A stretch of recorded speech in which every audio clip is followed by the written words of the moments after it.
वृद्धापकाळात जर तुम्हाला समाधानाने जीवन जगायचे असेल तर ही 3 कामे तुमच्या मुलांना कधीही कळू देऊ नका। दर्शक बंधूंनो, वृद्धावस्था हा असा टप्पा आहे जिथे प्रत्येक माणूस शांतता, सन्मान आणि सर्वात महत्त्वाचे म्हणजे आपल्या प्रियजनांचा सहवास इच्छितो। पण दुर्दैवाने काही चुका अशा असतात ज्या वृद्धत्वाला केवळ एकाकीपणाने आणि असहायतेने भरलेले बनवतात। आपण सर्वच इच्छितो की आपले वृद्धत्व समाधानाने व्यतीत व्हावे, पण काही चुका आपल्या स्वतःच्या निर्णयांमुळे घडतात आणि हळूहळू आपल्याला त्या एकाकीपणाच्या दिशेने ढकलतात, याची आपल्याला कल्पनाही नसते। जर तुम्हाला तुमचे वृद्धत्व शांततेने व्यतीत करायचे असेल तर या 3 चुका टाळणे अत्यंत आवश्यक आहे, कारण ह्याच चुका तुमच्या मुलांना तुमच्यापासून दूर नेऊ शकतात। आणि नंतर एक दिवस तुम्हाला जाणवेल की सर्व काही असूनही तुमच्या हातात काहीही उरलेले नाही। तर दर्शक बंधूंनो, तुमचा वेळ वाया न घालवता आपण त्या 3 चुका नीट समजून घेऊया। चला कथा सुरू करूया। पण पुढे जाण्याआधी तुम्हाला सांगते की गरुड पुराणात म्हटले आहे, कथा असो किंवा शिकवण, जर ती अर्धवट सोडली गेली तर ती पापाच्या श्रेणीत येते। म्हणून तुम्हाला विनंती आहे की हा व्हिडिओ शेवटपर्यंत पूर्ण पहा। आणि जर तुम्ही सनातनी असाल तर व्हिडिओला लाईक करून चॅनल सबस्क्राईब करा आणि कमेंटमध्ये जय श्रीराम लिहायला विसरू नका। चला कथा सुरू करूया। निर्दयी व्यापारी शंकरनाथ ह्याचे नाव ऐकताच नगरवासी त्याच्या अमाप संपत्तीबद्दल चर्चा करत किंवा त्याच्या कठोर हृदयाच्या कहाण्या सांगत। तो एक व्यापारी होता, पण त्याचे खरे काम लोकांना जास्तीच्या व्याजदराने कर्ज देऊन त्यांच्या मालमत्तेवर ताबा मिळवणे होते। त्याचे संपूर्ण आयुष्य फक्त धनसंपत्ती आणि वैभवाच्या भोवती फिरत होते। विशाल हवेलीत राहणारा शंकरनाथ हा भावनाशून्य होता। त्याच्याकडे प्रत्येक भौतिक सुखसुविधा होती, पण जी गोष्ट जीवनाला पूर्णत्व देते तीच त्याच्याकडे नव्हती, संतानाचे आशीर्वाद। शंकरनाथचे वैवाहिक जीवनही भावनाशून्य होते, पण त्याची पत्नी कवितासाठी ही स्थिती अधिक वेदनादायक होती। कविता ही एक दिव्य आत्मा होती, जिला तिच्या सौंदर्यापेक्षा तिच्या भक्तीसाठी अधिक प्रसिद्धी मिळाली होती। ती सतत देवाच्या आराधनेत तल्लीन राहायची आणि परमकृपालू भगवंताने तिच्या पोटी संतती द्यावी अशी प्रार्थना करत राहायची। तिने अनेकदा आपल्या पतीशी संतानाविषयी बोलण्याचा प्रयत्न केला, पण शंकरनाथने तिच्या भावनांना कधीही महत्त्व दिले नाही। त्याच्यासाठी धनच परमेश्वर होते। तो देव किंवा धर्मावर विश्वास ठेवत नव्हता, पण कविताची श्रद्धा अढळ होती। ती दररोज प्रार्थना करायची की परमेश्वर तिची कुस सुख समृद्धीने भरून टाकेल। रात्रीच्या नीरव शांततेत जेव्हा संपूर्ण हवेली शांत असायची, कविता छतावर उभी राहून तारांकडे पाहायची आणि मनात फक्त एकच प्रश्न पुन्हा पुन्हा विचारायची, देवा, तुम्ही मला मातृत्वाचा आनंद देणार नाही का? पण शंकरनाथ याला या गोष्टींची अजिबात जाणीव नव्हती। त्याचे संपूर्ण आयुष्य व्यापार, कर्जदार आणि व्याज दरम्यानच अडकले होते। त्याच्या जीवनात ना दया होती ना सहानुभूती।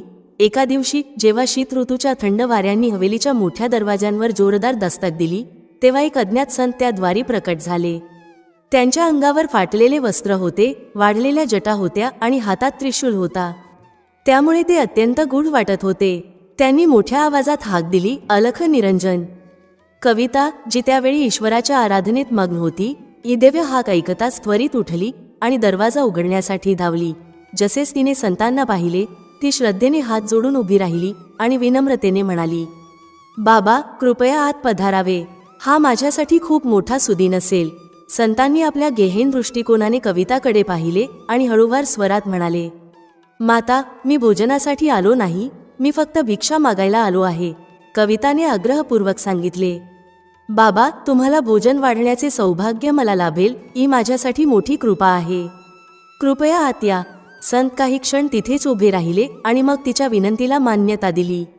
कविताने भक्तिभावाने त्यांच्यासाठी भोजन वाढले। भोजन ग्रहण केल्यानंतर संतांनी तिच्या डोळ्यांमध्ये पाहिले आणि म्हणाले, माता, चिंता करू नकोस, लवकरच तुझी कुस भरली जाईल, तुला पुत्ररत्नाची प्राप्ती होईल। हे ऐकताच कविताच्या डोळ्यांत आनंद आणि श्रद्धेचे अश्रू उभे राहिले। पण संतांचे वचन इथेच संपले नव्हते। त्यांनी गहन आवाजात पुढे सांगितले, परंतु लक्षात ठेव, तुला 5 पुत्र होतील, पण त्यांचे जीवन आनंदाने भरलेले नसेल। ते दुःख आणि संकटांनी वेढलेले असतील। हे ऐकताच कविताचा आनंद अचानक थांबला। ती भयभीत होऊन म्हणाली, बाबा, माझ्या मुलांना हे दुःख का भोगावे लागेल? संतांनी खोल श्वास घेतला आणि म्हणाले, ही तुझ्या पतीच्या कर्मांची फळे आहेत।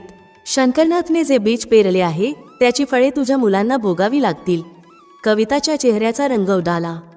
ही भविष्यवाणी ऐकून ती स्तब्ध झाली। संतांनी तिला आशीर्वाद दिला आणि हवेली सोडून निघून गेले. जेव्हा कविताने ही भविष्यवाणी आपल्या पतीला सांगितली तेव्हा शंकरनाथ मोठ्याने हसला. तो म्हणाला, संत महात्म्यांच्या गोष्टी केवळ लोकांना घाबरवण्यासाठी असतात. आम्हाला या सर्व गोष्टींनी काहीही फरक पडत नाही. पण कविताच्या मनात संतांचे शब्द खोलवर रुजले होते. आता तिला एकच चिंता भेडसावू लागली, तिच्या मुलांचे भविष्य. काही महिन्यांनंतर ईश्वराच्या कृपेने कविता गर्भवती झाली. तिच्यासाठी हा आशा आणि आनंदाचा काळ होता.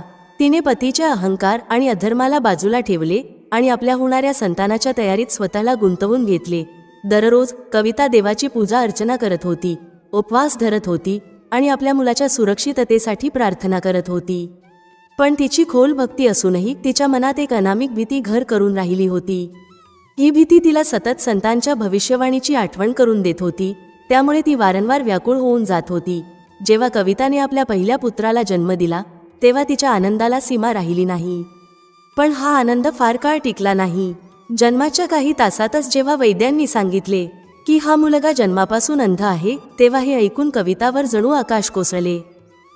तिने विचार केला, हे प्रभू, इतक्या प्रार्थनांनंतरही ही कसली परीक्षा. पण शंकरनाथसाठी हा समाचार असह्य होता. त्याने याला आपल्या प्रतिष्ठेवर लागलेला डाग मानले.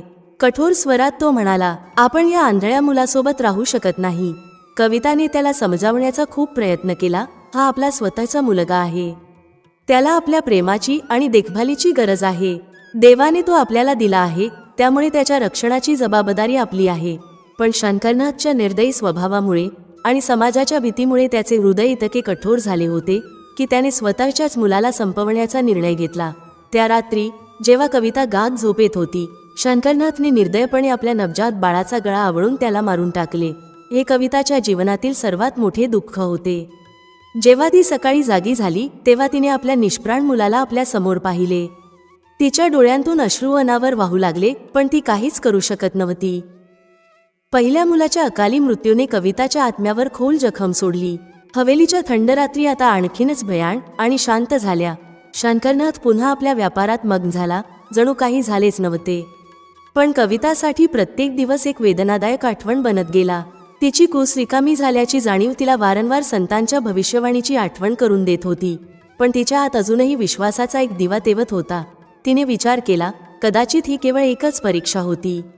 पुढच्या वेळी प्रभू माझी प्रार्थना नक्कीच ऐकतील. शंकरनाथच्या निर्दयतेने तिला खूप दुःखी केले होते, पण तिची श्रद्धा अढळ होती. ती दररोज मंदिरात जाऊन पूजा करत होती, दिवा लावत होती आणि देवाकडे संतानप्राप्तीसाठी विनवणी करत होती. तिला पूर्ण विश्वास होता की ईश्वर पुन्हा तिची कुस भरतील. काही महिने उलटले. हिवाळा संपला आणि हवेलीच्या आजूबाजूला फुलं उमलू लागली. त्याच दरम्यान कविताने आपल्या गर्भात हालचाल जाणवली. तिच्या डोळ्यात आशेची नवीन किरण झळकली. तिने ही शुभवार्ता शंकरनाथला सांगितली, पण त्याच्या चेहऱ्यावर काही विशेष आनंद नव्हता. त्याच्यासाठी हा फक्त आणखी एक मुलगा होता, ज्याला तो आपल्या इच्छेनुसार स्वीकारू किंवा नाकारू शकत होता. पण यावेळी कविताने आधीपेक्षा अधिक श्रद्धा आणि भक्तीने ईश्वराचे स्मरण केले. ती सातत्याने उपवास धरू लागली, मंदिरात जाऊ लागली आणि संत महात्म्यांचा आशीर्वाद घेऊ लागली. तिला पूर्ण विश्वास होता की भगवान नक्कीच तिच्या प्रार्थनांचे उत्तर देतील आणि यावेळी सर्व काही ठीक होईल. परंतु तिच्या हृदयाच्या कुठल्याशा कोपऱ्यात भीतीही लपलेली होती. अनेक रात्री तिने एकटीच जागून काढल्या. तिच्या डोळ्यांखाली खोल काळे वर्तुळे पडू लागली होती. शेवटी तो दिवस आला जेव्हा कविताने आपल्या दुसऱ्या पुत्राला जन्म दिला. हवेलीमध्ये पुन्हा एकदा हालचाल सुरू झाली. सेवक, नर्स आणि डॉक्टर सगळे गडबडीत होते. कविताने थकव्याच्या त्या क्षणीही आनंदाने डोळे मिटले. आई होण्याच्या सुखाने तिच्या सर्व वेदना दूर होत होत्या. पण जसेच डॉक्टरने बाळाची तपासणी केली, त्यांचा चेहरा गंभीर झाला. डॉक्टरने हळू आवाजात सांगितले, हे बाळ मुके आणि बहिरे आहे. हे ऐकताच कविताच्या हृदयाचा ठोका चुकला. तिने डॉक्टरकडे अविश्वासाने पाहिले आणि थरथरत्या आवाजात म्हणाली, नाही, हे कसं शक्य आहे? शंकरनाथने डॉक्टरचे शब्द ऐकले आणि त्याच्या चेहऱ्यावर एक थंड हसू उमटले.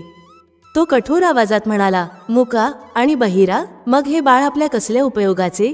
कविताने ताबडतोब आपल्या नवजात बाळाला आपल्या बाहुपाशात घट्ट धरले, जणू ती त्याला संपूर्ण जगापासून वाचवू पाहत होती. तिच्या डोळ्यातून अश्रुधारा वाहू लागल्या.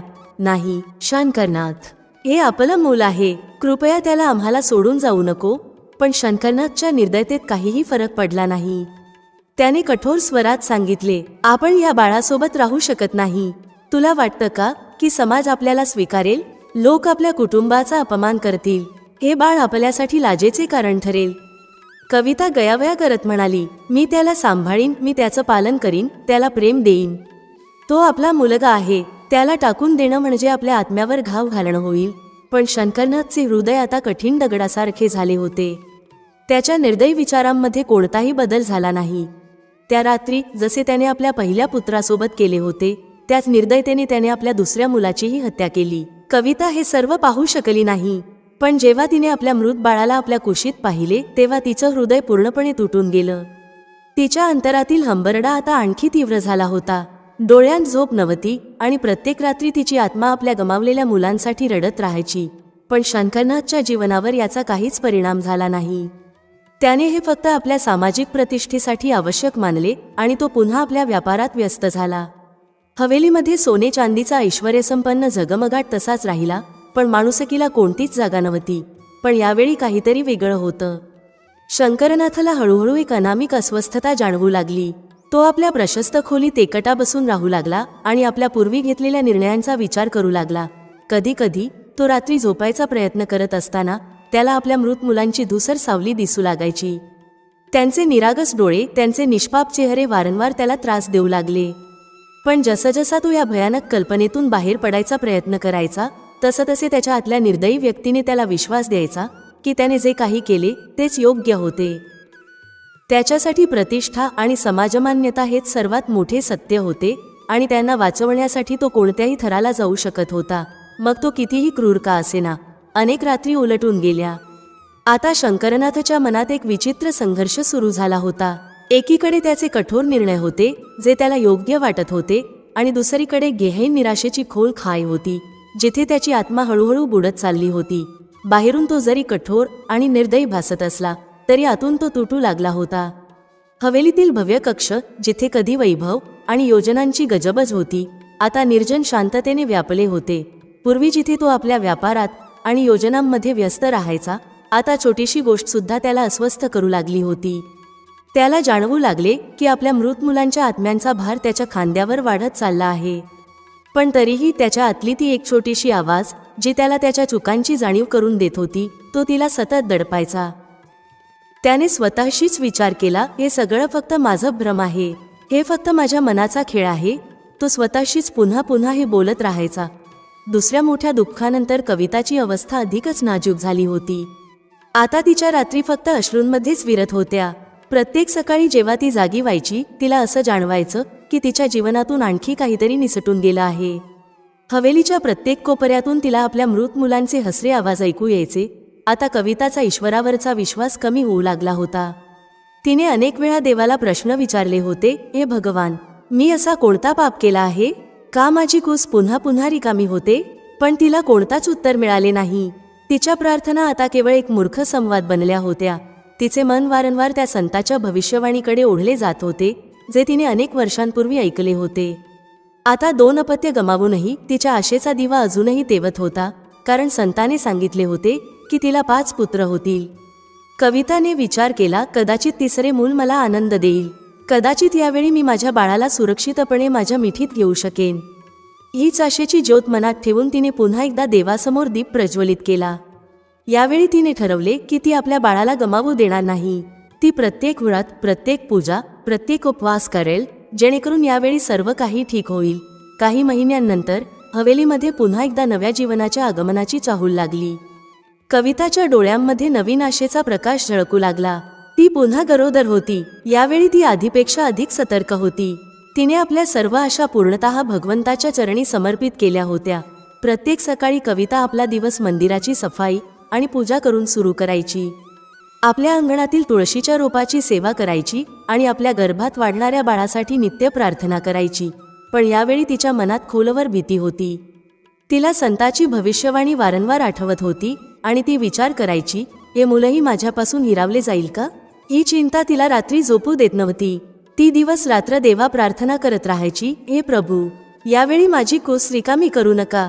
मला हे मूल माझ्या छातीशी धरून जगू द्या. शंकरनाथ आता पूर्वीपेक्षा अधिक निष्ठुर झाला होता. मुलांचे मृत्यू आता त्याच्यासाठी सामान्य बाब होती. त्याने स्वतःला पूर्णपणे व्यापारात झोकून दिले होते. तो ना कविताच्या वेदना समजू शकत होता, ना त्याला त्याबद्दल जाणून घ्यायचे होते. आता कविताला वाटू लागले की तिच्या नशिबात एखादे मोठे आणि भयंकर रहस्य दडले आहे. जेव्हा ती आपल्या गर्भावर हात ठेवायची, तिला जाणवायचे की कोणीतरी अदृश्य शक्ती तिच्या बाळाला तिच्यापासून हिरावून घेण्याचा कट रचत आहे. कधी कधी ती मध्यरात्री उठून देवासमोर बसून अश्रूंमध्ये बुडून प्रार्थना करायची. हवेलीच्या शांततेत तिच्या रडण्याचा आवाज घुमायचा, पण तिला ऐकणारा कोणीच नव्हता. शंकरनाथला आता खात्री पटली होती की त्याची कोणतीही संतान त्याच्या वंशाचा वारसा पुढे नेऊ शकणार नाही. एका रात्री जेव्हा कविताने आपल्या चिंता व्यक्त केल्या, तेव्हा शंकरनाथने थंड स्वरात उत्तर दिले, हे सर्व निरर्थक आहे. मुले येतात आणि जातात. आपण त्यांना आपल्या जीवनाचा भाग बनवू नये. आपण फक्त पुढे जावे. पण कवितासाठी ही गोष्ट इतकी सोपी नव्हती. तिला त्या संताची भविष्यवाणी आठवत होती, ज्यांनी सांगितले होते की तिचे 5 मुलगे होतील, पण ते सर्व तिला सोडून जातील. आणि मग तो दिवस आला जेव्हा हवेलीमध्ये पुन्हा एकदा खळबळ उडाली. डॉक्टर, नर्स, सेवक सर्व कविता भोवती उभे होते. हवेलीच्या बाहेर जोरदार वारे वाहत होते, जणू एखादा मोठा वादळ येणार होते. कविता वेदनेने तडफडत होती, पण तिच्या हृदयात अजूनही एक आशा होती. यावेळी सर्व काही ठीक होईल. जेव्हा तिने 3ऱ्या मुलाला जन्म दिला, तेव्हा तिने त्वरित त्याच्याकडे पाहिले. तिच्या हृदयाची धडधड वेगाने वाढली. हा क्षण तिच्यासाठी सर्वात महत्त्वाचा होता. पण जसेच डॉक्टरने शिशूची तपासणी केली, त्याच्या चेहऱ्यावर चिंता स्पष्ट झाली. डॉक्टरने गंभीर स्वरात सांगितले, हे बाळही शारीरिकदृष्ट्या अपंग आहे. याचे पाय काम करत नाहीत. हे ऐकताच कविताच्या हृदयावर काळजाला चिरणारा घाव बसला. तिने आपल्या बाळाच्या निष्पापतेला अनुभवले, पण हे जाणून की तो कधीही चालू शकणार नाही, तिच्या डोळ्यातून अश्रूंचा पूर वाहू लागला. शंकरनाथने पूर्वीप्रमाणेच यालाही गांभीर्याने घेतले नाही. त्याने पुन्हा तेच निर्दयी शब्द उच्चारले, आपण हे मूल ठेवू शकत नाही. हे आपल्या कुटुंबाच्या प्रतिष्ठेसाठी योग्य नाही. पण यावेळी कविताच्या आवाजात एक नवीन दृढता होती. तिने शंकरनाथच्या डोळ्यात रोखून पाहिले आणि ठामपणे म्हणाली, नाही शंकरनाथ, यावेळी मी माझ्या बाळाला मरू देणार नाही. मी खूप प्रार्थना केली आहे. देव मला ही शिक्षा देऊ शकत नाहीत. पण शंकरनाथचे हृदय आधीच दगड झाले होते. त्याने कोणतीही सहानुभूती न दाखवता थंड आवाजात उत्तर दिले, या बाळासोबत आपल्या भविष्यात काहीही नाही. त्या रात्री शंकरनाथने पुन्हा तेच केले जे त्याने यापूर्वी 2 वेळा केले होते. त्याने निर्दयपणे आपल्या 3ऱ्या पुत्राचीही हत्या केली. कविता पुन्हा तुटून गेली. तिच्या डोळ्यांमध्ये जी शेवटची आशेची किरण होती, तीही मावळून गेली. आता 3ऱ्यांदा आपल्या बाळाला गमावल्यावर कविताची मानसिक अवस्था पूर्णपणे ढासळली. तिच्या डोळ्यांसमोर सतत आपल्या मृत मुलांचे चेहरे फिरत राहायचे. ती आपल्याच खोलीत बंद राहत असे, तासनतास रडत असे, बडबडत असे आणि देवाला विचारायची, का प्रभू, शेवटी का माझी अशी परीक्षा घेत आहात? मी असे कोणते पाप केले आहे? हळूहळू कविता वास्तविकतेपासून दूर जाऊ लागली. आता तिचे संपूर्ण जीवन केवळ पूजापाठापुरते मर्यादित राहिले. पण आता तिच्या भक्तीतही अस्वस्थता आणि अधीरता होती. ती देवासमोर तासनतास बसून दीप लावत असे, पण तिच्या प्रार्थनांचे कोणतेही उत्तर तिला मिळत नव्हते. जेव्हा ती देवाला प्रश्न विचारायची, तेव्हा हवेलीच्या सुनसान भिंतींनी केवळ मौनच परतवले. शंकरनाथला असे वाटू लागले की कविता आता आपले मानसिक संतुलन गमावत आहे. त्याने तिला अनेकदा समजावण्याचा प्रयत्न केला, कविता, हे सगळं आपल्या हातात नाही. जे होणार आहे ते होईलच. आपल्याला पुढे जावे लागेल. पण कवितासाठी पुढे जाणे आता अशक्य झाले होते. ती वारंवार आपल्या हरवलेल्या मुलांची आठवण काढून रडू लागली. आता रात्रीच्या गाढ शांततेत तिला वारंवार आपल्या मुलांचे आवाज ऐकू यायला लागले. कधी कधी ती अचानक मध्यरात्री उठायची, खोलीच्या कोपऱ्यात बसून बडबडायची, माझी लेकरं, तुम्ही कुठे आहात? मी तुम्हाला सोडू इच्छित नव्हते. तिचे हे वागणे आता शंकरनाथला देखील अस्वस्थ करू लागले होते. त्याने डॉक्टरांना बोलावले, पण कोणताही इलाज उपयोगी पडला नाही. कविताची अवस्था दिवसेंदिवस अधिकच बिघडू लागली होती. तिच्या मनाचा आणि आत्म्याचा संघर्ष तिला आतून पोखरून टाकत होता. या कठीण काळात काही महिन्यांनंतर 4थ्यांदा मातृत्वाचा संदेश हवेलीमध्ये पोहोचला. पण यावेळी ना हवेलीमध्ये आनंद होता, ना आशेची छटा. कवितासाठी हे गरोदरपण आता एक ओझे झाले होते. यावेळी तिने आशा मनातून काढून टाकली. तिला आता पूर्ण विश्वास होता की संतांची भविष्यवाणी खरी होती आणि तिच्या 4थ्या पुत्राचाही हाच हश्र होणार होता, जो पहिल्या 3घांचा झाला. तरीही एका मातेच्या कोमल हृदयाने तिला पुन्हा एकदा प्रार्थना करायला भाग पाडले. जेव्हा चौथा मुलगा जन्माला आला तेव्हा संपूर्ण हवेलीमध्ये खोल शांतता पसरली होती. ना आनंद ना स्वागत. डॉक्टर आणि नर्स शांतपणे उभे होते. मूल खूप दुर्बल होते. त्याचे हृदय पूर्णपणे विकसित झाले नव्हते. डॉक्टरांनी सांगितले की तो फार काळ जगू शकणार नाही. यावेळी शंकरनाथने काहीही प्रतिक्रिया दिली नाही. त्याने आता हे मान्य केले होते की हे सगळं त्याच्या नशिबाचा एक भाग आहे. त्याला आता त्याच्या चौथ्या मुलाच्या मृत्यूसाठी कोणतीही योजना करण्याची गरज भासली नाही. त्याने मनाशीच ठरवले की हे बाळ आपोआपच या जगातून निघून जाईल.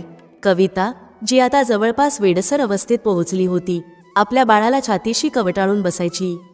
ती त्याला कुठेही सोडायची नाही. पण काही दिवसातच चौथ्या मुलाचाही मृत्यू झाला. आतापर्यंत 4 मुलांचे मृत्यू पाहिल्यानंतर शंकरनाथचे हृदयही आतून तुटू लागले होते. तो बाहेरून अजूनही तोच कठोर आणि सामर्थ्यशाली व्यापारी दिसत होता, पण त्याचा आत्मा आता हे ओझे सहन करू शकत नव्हता. आता तो स्वतःलाच विचारू लागला होता, मी हे योग्य केले का? माझ्या निर्दयतेमुळे आणि लोभामुळे माझ्या स्वतःच्या मुलांचे जीवन गेले का? प्रत्येक रात्री तो या विचारांत अधिकाधिक बुडू लागला. एकीकडे त्याचा व्यापार भरभराटीला जात होता. लोक त्याच्याकडे सन्मानाने पाहत होते, पण आता त्या सन्मानाच्या आड त्याला फक्त पोकळपणाच जाणवत होता. तो हवेलीच्या त्या रिकाम्या खोल्यांमध्ये फिरत राहायचा जिथे पूर्वी त्याच्या मुलांचे हास्य घुमायचे. आता त्या प्रत्येक कोपऱ्यात त्याला फक्त त्याच्या चुकांची जाणीव होत होती. आता कविता त्याच्याशी पूर्णतः अबोल झाली होती. तिच्या डोळ्यांत ना प्रेम उरले होते, ना आशा, फक्त दुःख आणि द्वेषच शिल्लक राहिले होते. शंकरनाथने आपल्या जीवनाचा आढावा घेण्याचा प्रयत्न केला. त्याला वाटले होते की धन आणि शक्तीमुळे त्याचे जीवन सुखमय होईल, पण आता तो समजू लागला होता की हे सर्व फक्त तात्पुरते आणि नश्वर होते. जी गोष्ट त्याच्या आयुष्यात सर्वात मौल्यवान होती, त्याचे कुटुंब, ते हळूहळू त्याच्या हातून निसटत गेले होते. 4 मुले गमावल्यानंतर कविता आता केवळ एक रिकामे कवच बनली होती. तिच्या डोळ्यांतील चमक, तिचे हास्य आणि तिच्या आशाही जणू हवेलीच्या थंड भिंतीत कुठेतरी हरवून गेल्या होत्या. शंकरनाथसाठी कविता आता केवळ एक सावली बनली होती. एक अशी सावली जी कधी त्याच्या जीवनात प्रकाश आणि आनंद आणत होती, पण आता दुःख आणि वेदनेचे प्रतीक बनली होती. अनेक महिने गेले, पण कविताचे आरोग्य हळूहळू अधिकच ढासळू लागले. तिने ना व्यवस्थित आहार घेतला, ना तिच्या शरीराची काळजी घेतली. दररोज ती आपल्या पूजाघरात बसून देवाची प्रार्थना करत असे, पण आता तिच्या प्रार्थनांमध्ये केवळ निराशा आणि भीती शिल्लक राहिली होती. हवेलीचे भव्य कक्ष आता ओसाड भासू लागले होते. तिथे ना हास्याचा नाद होता, ना आनंदाचे अस्तित्व. पण मग एका दिवशी अचानक कविताने आपल्या गर्भात हालचाल जाणवली. ती पुन्हा आई होणार होती. ही बातमी हवेलीमध्ये गडबड उडवणारी होती, पण आता याचा परिणाम पूर्वीसारखा नव्हता. कधीही आनंद आणि आशेची वेळ असायची, पण आता हे केवळ भीती आणि शंकेच्या जाळ्यात अडकले होते. जेव्हा शंकरनाथला हे समजले, तेव्हा यावेळी त्याच्या चेहऱ्यावर ना आनंद होता, ना भीती. आता तो भावनाशून्य बनला होता. त्याने आपल्या 4 मुलांना गमावले होते आणि आता त्याला याचे काहीही देणघेण नव्हते की ही 5वी संतान त्याच्या आयुष्यात काय बदल घडवेल. कवितासाठी ही बातमी कुठल्याही शिक्षेपेक्षा कमी नव्हती. तिला ठाऊक होते की हे तिचे 5वे आणि शेवटचे मूल असेल. तिला त्या संताची भविष्यवाणी आठवत होती, तुझ्या कुशीत 5 मुलं येतील, पण त्यांच्या जीवनावर मृत्यूची सावली असेल. या सत्याने तिला अंतर्मुख करून टाकले. दिवसेंदिवस तिची निराशा वाढत चालली होती. आता ती हे मान्य करू लागली होती की परमेश्वराने तिला एका कठीण परीक्षेत टाकले आहे. तिने अनेक वेळा आपल्या नशिबाशी लढण्याचा प्रयत्न केला, पण आता तिच्यात लढण्याचे बळ उरले नव्हते. अनेकदा ती मध्यरात्री जागी होत असे. तिच्या झोपेमध्ये विचित्र अस्वस्थता असायची. कधी कधी तिला तिच्या गमावलेल्या मुलांचे आवाज ऐकू यायचे. ती खोलीत एकटीच बडबडायची, तुम्ही सगळे कुठे आहात माझ्या लेकरांनो? का मला एकटी सोडून गेलात? शंकरनाथ आपल्या कामात व्यस्त होता. त्याने कविताची ढासळलेली अवस्था पाहिली, पण त्याला काही फरक पडला नाही. त्याच्या मनात एकच विचार होता, कदाचित हे तिचं नशीब आहे. पण कवितासाठी हे दिवस अत्यंत कठीण होते. तिच्या शारीरिक आणि मानसिक स्थितीत सतत बिघाड होत चालला होता. तिने अन्न सोडले होते. तिच्या डोळ्यांखाली खोल काळे व्रण पडले होते आणि तिची त्वचा पिवळसर पडली होती. एका दिवशी कविताने शंकरनाथकडे पाहून म्हटले, नाथ, हे माझं शेवटचं मूल असेल. मला ठाऊक आहे, संतांनी सांगितलं होतं की मला 5 संतान होणार आहेत. मी आता अधिक काही सहन करू शकत नाही. जर हे बाळही माझ्यापासून हिरावून घेतले गेले तर मी जिवंत राहणार नाही. शंकरनाथने तिची वाक्य ऐकली, पण काहीही उत्तर दिले नाही. तो जाणून होता की कविता आता एका वेगळ्या जगात वावरत आहे, अशा जगात जिथे तिच्या प्रत्येक आशा तुटत चालल्या होत्या. यावेळेस कविता गर्भवती झाली तेव्हा ती दररोज फक्त एकच प्रार्थना करत होती, हे प्रभू, यावेळी तरी माझ्या बाळाला जगण्याचा आशीर्वाद द्या. पण तिच्या मनाच्या कोपऱ्यात अजूनही एक गडद भीती दडली होती. प्रत्येक दिवस ती विचार करत असे, हे बाळही माझ्यापासून हिरावले जाणार का? ती जेव्हा खोलीत एकटी असायची तेव्हा तिच्या मुलांचे चेहरे कल्पनेत दिसायचे. तिने आपल्या खोलीत एक छोटीशी मंदिर बनवले होते, जिथे ती देवाच्या मूर्तींसमोर बसून पूजा करत असे. एके दिवशी तिने देवासमोर आपले डोके झुकवले आणि म्हणाली, हे प्रभू, ही माझी शेवटची संधी आहे. मला यावेळी माझं बाळ जिवंत हवं, काहीही झालं तरी. यावेळी मी हार मानायला तयार नाही. पण तिच्या मनात भीती अजूनही होती. वारंवार संतांची भविष्यवाणी तिच्या मनात घुमत राहायची, 5 मुलांची आई होशील, पण त्यांच्या जीवनावर मृत्यूचा शाप असेल. शंकरनाथ आता या सगळ्या गोष्टींपासून दूर गेला होता. त्याने आपल्या जीवनात अनेक संकटे पाहिली होती, पण हे सर्व त्याला एका दिशेने नेत होते.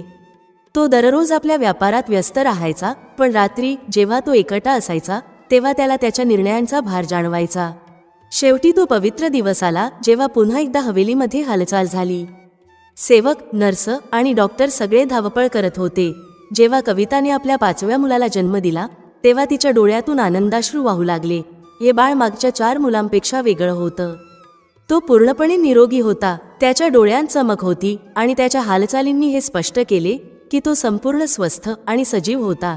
जेव्हा डॉक्टरने कविताला सांगितले की तिचा मुलगा पूर्णपणे स्वस्थ आहे तेव्हा ती आपले अश्रू रोखू शकली नाही. तिने आपल्या बाळाला आपल्या बाहुपाशात घेतले, त्याला आपल्या छातीशी घट्ट लावले आणि भावूक होत म्हणाली, माझा बाळ. तिच्या डोळ्यांत आनंद आणि अश्रूंचा संगम होता. तिने देवाचे आभार मानले. तिला जाणवत होते की तिच्या सर्व प्रार्थना ऐकल्या गेल्या आहेत. शंकरनाथने जेव्हा आपल्या पुत्राला पाहिले तेव्हा त्याच्या डोळ्यांत एक वेगळी चमक उमटली. हा पहिलाच प्रसंग होता जेव्हा तो आपल्या मुलाला अशा रूपात पाहत होता. त्याला जाणवले की कदाचित त्याच्या जीवनाचा एक नवीन अध्याय सुरू झाला आहे. पण ही आनंदाची भावना फार काळ टिकली नाही. जेव्हा कविताने आपल्या मुलाला जन्म दिला तोपर्यंत तिची स्थिती अत्यंत गंभीर झाली होती. 4 मुलांना गमावण्याच्या वेदना तिच्या शरीरावर आणि आत्म्यावर जड झाल्या होत्या. डॉक्टरने जेव्हा कविताची नाजूक अवस्था पाहिली तेव्हा त्याने शंकरनाथला बोलावले आणि म्हणाला, तुमच्या पत्नीची स्थिती खूप गंभीर आहे. आम्हाला तातडीने काहीतरी करावे लागेल. पण कविता आता सर्व काही सोडून जाण्यासाठी तयार होती. तिने जणू आपल्या मुलाला जन्म देऊन तिच्या सर्व जबाबदाऱ्या पूर्ण केल्या होत्या. तिने आपल्या चिमुकल्या बाळाकडे शेवटचा प्रेमळ कटाक्ष टाकला आणि हळूहळू आपले डोळे मिटले. शंकरनाथने तिला हलवण्याचा प्रयत्न केला, पण कविताचा श्वासोच्छ्वास मंद होत गेला. तिच्या चेहऱ्यावर एक अद्भुत शांतता होती, जणू तिच्या बाळाला पाहून ती तिचे सर्व दुःख विसरली होती. कविता, कविता, शंकरनाथने जोरात हाक मारली, पण त्याचा आवाज हवेलीच्या गडद सन्नाट्यात विरून गेला. आणि मग कविताने आपला अखेरचा श्वास घेतला. शंकरनाथच्या डोळ्यांतून अश्रू वाहू लागले. त्याने आपली पत्नी गमावली होती, पण त्याने आपला मुलगा मिळवला होता. ही एक अनोखी अवस्था होती जिथे आनंद आणि शोक एकत्र भिडत होते. कविताच्या जाण्यानंतर शंकरनाथ संपूर्णपणे कोसळला. आता त्याच्या सर्व चुका त्याच्या समोर एखाद्या चित्रपटासारख्या फिरू लागल्या. त्याने आपल्या पत्नीला कधीच खरं प्रेम दिलं नाही. त्याने आपल्या 4 मुलांना स्वतःच्या हातांनी गमावले आणि आता तो या जगात पूर्णपणे एकटा उरला होता. त्याने आपल्या नवजात मुलाकडे पाहिले. आता तोच त्याच्या जगण्याचा एकमेव आधार होता, पण त्याची आत्मा या ओझ्याला सहन करू शकत नव्हती. त्याने आपल्या 4 मुलांना गमावले होते. आता त्याने आपल्या पत्नीला देखील गमावले होते. त्याला आता जाणवू लागले की त्याच्या सर्व चुका आता पश्चात्तापात रूपांतरित झाल्या होत्या. त्याचे वैभव, त्याचा व्यवसाय, त्याचे नाव सगळं निरर्थक वाटू लागले. आता त्याच्याकडे फक्त त्याचा मुलगा होता. त्याने ठरवले की तो आपल्या मुलाला संपूर्ण प्रेम आणि संरक्षण देईल. तो त्याला जगातील प्रत्येक आनंद देईल. पण त्याच्या अंतःकरणात एक भीती दडली होती. कुठे त्याच्या जुन्या चुका त्याच्या मुलाच्या आयुष्यावर परिणाम करू नयेत. कविताच्या मृत्यूनंतर हवेलीमध्ये एक खोल सन्नाटा पसरला. जिथे आधी प्रत्येक कोपऱ्यात कविताची ममता जाणवायची, तिथे आता केवळ रिक्तता आणि खोल दुःख राहिले होते. पण या उदासीच्या काळोखात शंकरनाथच्या जीवनात एक छोटीशी आशा जागू लागली. अनिकेत आता शंकरनाथच्या जीवनाचे केंद्रबिंदू बनला. दररोज सकाळी जेव्हा तो आपल्या मुलाकडे पाहायचा तेव्हा त्याला वाटायचे की हे बाळ त्याच्या सर्व चुकांचे प्रायश्चित करू शकते. शंकरनाथ अनिकेतला आपल्या मिठीत घेऊन तासनतास बसत असे. त्याला वाटायचे की या लहानशा जीवामध्येच त्याचे सारे समाधान दडले आहे. अशा प्रकारचा शांत अनुभव त्याने याआधी कधीही घेतला नव्हता. त्याने हा निश्चय केला की तो आपल्या मुलाला त्या सर्व गोष्टींपासून दूर ठेवेल ज्यांनी त्याची पत्नी आणि त्याची 4 अन्य मुले त्याच्यापासून हिरावून घेतली. आपल्या भूतकाळातील कठोरता आणि निर्दयतेला मागे टाकून त्याने आपल्या मुलासाठी एक नवीन जीवन सुरू करण्याचा संकल्प केला. अनिकेत हळूहळू मोठा होत गेला. त्याच्या डोळ्यांत निरागसता आणि खेळकरपणा झळकायचा, ज्यामुळे हवेलीमध्ये पुन्हा एकदा जीवनाची चैतन्यता उमटू लागली. जेव्हा तो आपल्या छोट्या बोटांनी शंकरनाथचा चेहरा स्पर्श करायचा, तेव्हा शंकरनाथला असे वाटायचे की त्याचा मुलगा त्याचे सारे दुःख मिटवत आहे. पण या आनंदाच्या मागे एक खोल भीती होती, जी शंकरनाथने कधीच कोणासोबत शेअर केली नव्हती. अनेकदा तो आपल्या भूतकाळाच्या आठवणींमध्ये हरवून जायचा. त्याला सतत वाटायचे की त्याच्या जुन्या चुका अनिकेतच्या आयुष्यावर परिणाम करू नयेत. ही भीती त्याला रात्री झोप येऊ देत नव्हती. जसं अनिकेत मोठा होत गेला तसं हवेलीमध्ये पुन्हा एकदा हास्य आणि आनंदाची लाट पसरू लागली. अनिकेत आता 3 वर्षांचा झाला होता. त्याच्या निष्पाप हास्याने आणि चंचलतेने संपूर्ण हवेली उजळून निघाली होती. तो हवेलीच्या प्रत्येक कोपऱ्यात धावत असे, खेळत असे आणि आनंदाने खळखळून हसत असे. सेवक आणि नोकरसुद्धा त्याच्या निरागसतेने मंत्रमुग्ध झाले होते. ते त्याच्या देखभालीत कोणतीही कमी ठेवत नसत. जी हवेली कधी सुनसान आणि नीरव होती, तिथे आता नव्या ऊर्जेने आणि हालचालींनी जिवंतपणा आला होता. शंकरनाथने आपल्या मुलासाठी सर्वात महागडी खेळणी आणि कपडे आणले. जी कोणतीही वस्तू अनिकेतला आनंद देईल ती तो त्याला देत असे. त्याने आपल्या मुलासाठी खास खेळण्याचे मैदान तयार करून घेतले, जिथे तो रोज आनंदाने खेळत असे. आता शंकरनाथला जाणवत होते की त्याची संपत्ती योग्य ठिकाणी वापरली जात आहे, म्हणजेच त्याच्या मुलाच्या आनंदासाठी. तो अनिकेतला असे जीवन द्यायचे ठरवून बसला होता, जिथे कोणत्याही गोष्टीची कमतरता नसेल. पण जितका तो आपल्या मुलासोबत आनंदी राहण्याचा प्रयत्न करत होता, तितकाच त्याच्या मनातील भीती वाढत होती. दररात्री जेव्हा अनिकेत झोपून जात असे, तेव्हा शंकरनाथ आपल्या खोलीत एकटाच बसून विचार करत असे, मी माझ्या मुलाला त्या शापापासून वाचवू शकेन का, जो माझ्या मागच्या संततींवर होता. तो जितका भूतकाळ विसरण्याचा प्रयत्न करत होता, तितक्याच त्या आठवणी त्याला वेढून टाकत होत्या. जेव्हा तो हवेलीच्या त्या खोलीजवळून जात असे, जिथे त्याच्या मुलांच्या हसण्याचा आवाज यायला हवा होता, त्यावेळी त्याला त्याच्या निर्णयांचे पश्चात्ताप होत असे. रात्री जेव्हा संपूर्ण हवेली झोपेत गढून गेलेली असे, तेव्हा शंकरनाथला अनेकदा कविता आणि त्याच्या हरवलेल्या मुलांच्या छायाचित्रांसारख्या आकृती दिसू लागायच्या. त्याचे मन विचित्र स्वप्नांनी भरून जायचे, जिथे त्याची निष्पाप मुले त्याला हाक मारत विचारत, बाबा तुम्ही आम्हाला का मारले. तो या स्वप्नांमधून घाबरून जागा होत असे आणि तासनतास आपल्या पलंगावर बसून आपले हृदय शांत करण्याचा प्रयत्न करत असे. आता त्याला समजत होते की त्याचे भूतकाळातील कर्म त्याला शांततेने जगू देणार नाहीत. तो जितका अधिक अनिकेतवर प्रेम करू लागला, तितकाच त्याला त्याच्या भूतकाळाची भीती जास्त त्रास देऊ लागली. त्याला जाणवले की धन आणि शक्तीने तो आपला भूतकाळ पुसू शकत नाही. एके रात्री तो आपल्या खोलीत बसला असताना त्याला कविताचा आवाज ऐकू आला, नाथ तू आमच्या मुलांसोबत जे केलेस त्याचा परिणाम आता तुला भोगावा लागेल. शंकरनाथ घाबरून आपल्या पलंगावरून उभा राहिला. त्याने 4ही बाजूंना पाहिले, पण तिथे कोणीच नव्हते. त्याला समजत नव्हते की जे तो ऐकत आहे ते सत्य आहे की फक्त त्याचा भ्रम. आता अनिकेत 5 वर्षांचा झाला होता. त्याची निरागसता हळूहळू कुतूहलामध्ये बदलू लागली होती. तो आपल्या वडिलांना सतत प्रश्न विचारू लागला, बाबा आई कुठे आहे. मी कधी माझ्या आईला भेटू शकेन का. शंकरनाथ हे प्रश्न ऐकून घाबरून जात असे. त्याला समजत नव्हते की आपल्या मुलाला तो कसा सांगेल की त्याची आई आता या जगात नाही. त्याने अनिकेतला अनेकदा समजावण्याचा प्रयत्न केला, पण प्रत्येक वेळी तो असफल ठरत असे. आता अनिकेत हवेलीच्या त्या जुन्या खोल्यांमध्ये जायला लागला होता, जिथे कधी शंकरनाथने आपल्या मुलांवर प्रेम करण्याऐवजी त्यांच्यावर निर्दयता दाखवली होती. एक दिवस अनिकेत हवेलीच्या एका जुन्या खोलीत गेला.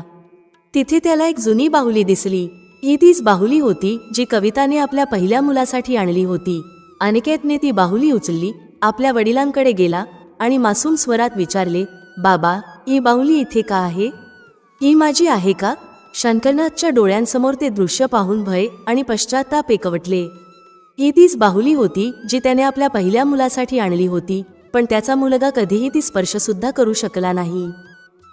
त्याने हळू आवाजात सांगितले, ही तुझी नाही, ती तिथेच ठेव. अनिकेत काहीच समजू शकला नाही, पण त्याने आपल्या वडिलांचे ऐकले आणि बाहुली तिथेच ठेवली. जसा अनिकेत मोठा होत गेला तसे शंकरनाथच्या मनात भीतीही वाढू लागली. तो सतत विचार करत असे की कुठे माझ्या मुलावरही तोच शाप तर पडणार नसेल ज्याने माझ्या मागच्या संततींना संपवले. तो सतत या भीतीने ग्रस्त राहू लागला की अनिकेत देखील कधी त्याला सोडून जाईल. एक दिवस हवेलीच्या बाहेर एक अज्ञात साधू आला. हा तोच साधू होता ज्याने अनेक वर्षांपूर्वी कविताला भविष्यवाणी सांगितली होती. शंकरनाथने त्याला ओळखले आणि त्याच्या आत्म्यात भीतीची लहर उठली. साधूने त्याच्याकडे गहिरा कटाक्ष टाकला आणि गंभीर स्वरात म्हणाला, तू तुझ्या पापांचे प्रायश्चित केलेले नाही. जो शाप तुझ्या कुटुंबावर आहे तो आजही तसाच आहे. तू आपल्या मुलाला यापासून वाचवू शकत नाहीस. शंकरनाथने थरथर म्हटले, पण माझ्या मुलाने काहीच पाप केले नाही, मग त्याला शिक्षा का? साधूने गंभीरतेने उत्तर दिले, हे तुझ्या स्वतःच्या कर्मांचे परिणाम आहेत. त्याचा भार तुझ्या मुलाला वाहावा लागेल. तू आपल्या भूतकाळापासून पळू शकत नाहीस. हे ऐकून शंकरनाथच्या चेहऱ्याचा रंग उडाला. त्याने संतांची क्षमा मागितली, पण संतांनी दुःखद आवाजात म्हटले, आता खूप उशीर झाला आहे. केवळ ईश्वरच तुझ्या पुत्राचे रक्षण करू शकतात. संतांची चेतावणी ऐकून शंकरनाथच्या हृदयात भीती घर करू लागली. आता तो प्रत्येक क्षण चिंतेत राहू लागला की कुठे अनिकेत कोणत्या अनर्थाचा शिकार होईल का. त्याने आपल्या मुलाला हवेलीच्या बाहेर जाण्यास मनाई केली. अनिकेत, जो आता 8 वर्षांचा झाला होता, आपल्या वडिलांच्या या विचित्र वागण्याने अस्वस्थ होऊ लागला. तो नेहमीच आपल्या वडिलांना विचारायचा, बाबा, तुम्ही मला बाहेर का जाऊ देत नाही? माझे मित्र मला बोलवतात, पण तुम्ही नेहमीच मला रोखता. शंकरनाथ कोणतेही स्पष्ट उत्तर देऊ शकत नव्हता. तो फक्त एवढेच म्हणायचा, बेटा, ही दुनिया खूप धोकादायक आहे. मी नाही इच्छित की तुला काही इजा होईल. पण अनिकेत आता अधिकच जिज्ञासू झाला होता. त्याने आपल्या वडिलांचे शब्द ऐकले, पण त्याच्या मनात आणखी प्रश्न उठू लागले. त्याला समजत नव्हते की त्याचे वडील नेहमी इतके घाबरलेले का असतात. आता तो एक चपळ आणि हुशार 8 वर्षांचा मुलगा झाला होता. त्याची उत्सुकता दिवसेंदिवस वाढत होती. हवेलीच्या प्रत्येक कोपऱ्यात त्याच्या छोट्या पावलांचे ठसे उमटू लागले होते. पण त्याला समजत नव्हते की त्याचे वडील त्याला बाहेरच्या जगापासून का दूर ठेवत होते. एक दिवस जेव्हा त्याचे मित्र हवेलीच्या दरवाज्यावर आले, त्यांनी त्याला बोलावले. अनिकेत धावत आपल्या वडिलांकडे गेला आणि म्हणाला, बाबा, कृपया मला बाहेर खेळायला जाऊ द्या. माझे सर्व मित्र बाहेर खेळत आहेत आणि मी नेहमी हवेलीमध्ये बंद राहतो. शंकरनाथने आपल्या मुलाची निरागस विनंती ऐकली, पण त्याच्या डोळ्यांत भीती स्पष्ट दिसत होती. त्याने हळूच सांगितले, अनिकेत, मी तुला बाहेर जाऊ देऊ शकत नाही. जग खूप धोकादायक आहे आणि मी तुला कोणत्याही संकटात टाकू इच्छित नाही. अनिकेतला हे उत्तर समजले नाही. त्याचे मित्र मोकळ्या मैदानात आनंदाने खेळत होते आणि तो हवेलीच्या उंच भिंतींच्या आत अडकून पडला होता. त्याला आपल्या वडिलांची ही चिंता समजत नव्हती. आता तो आधीपेक्षा अधिक हट्टी आणि बंडखोर बनला होता. सकाळी जेव्हा शंकरनाथ काही आवश्यक कामासाठी हवेलीच्या बाहेर गेला, अनिकेतने संधी साधून आपल्या खोलीच्या खिडकीतून बाहेर पडण्याचा निर्णय घेतला. त्याने विचार केला, मी फक्त थोड्या वेळासाठी बाहेर जाईन आणि मग लगेच परत येईन. जसेच तो बाहेर पडला, त्याच्या डोळ्यांत आनंद आणि स्वातंत्र्याची चमक होती.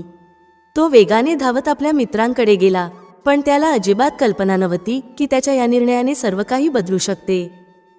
जेव्हा शंकरनाथ हवेलीमध्ये परत आला, त्याने पाहिले की अनिकेत तिथे नाही. त्याचे हृदय वेगाने धडधडू लागले. त्याने सेवकांना विचारले, अनिकेत कुठे आहे? तो आपल्या खोलीत आहे का? सेवकांनी उत्तर दिले, नाही मालक, आम्ही त्याला घराच्या आत पाहिले नाही. शंकरनाथची चिंता अधिक वाढली.